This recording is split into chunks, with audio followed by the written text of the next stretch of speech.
नमस्कार मित्रांनो, मी आता पिंपरी चिंचवड महापालिकेच्या मुख्यालयामध्ये आलेलो आहे। पिंपरी चिंचवड शहराचं एक काळामध्ये टेम्परेचर हे 30 डिग्रीच्या आसपास असायचं, आता ते 42 डिग्रीपर्यंत गेलेलं आहे।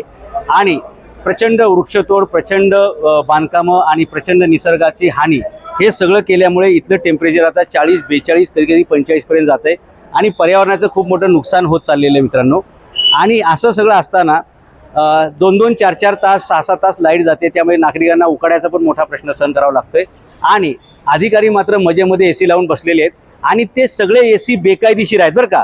हे सगळे बसवलेले एसी बेकायदेशीर आहेत आणि त्या संदर्भातला मी GR घेऊन आलेलो आहे की हे सगळे एसी बेकायदेशीर आहेत आणि ज्यांनी हे एसी बसवलेत ते बेकायदेशीर आहेत, त्यांनी काढायचे आहेत आणि जे पैसे त्यांनी खर्च केले ते त्यांच्या पर्सनल अकाउंटमधून वळते करून घेऊन महापालिकेत जमा करावे, या प्रकारचा आदेश घेऊन मी मंत्रालयातून आलेलो आहे। आपण वर जाणारे आणि प्रशासन अधिकाऱ्यांना हा आदेश देणारे, दाखवणारे हा आदेश, आणि त्यांनी या सगळ्यांचे एसी काढून टाकायचे।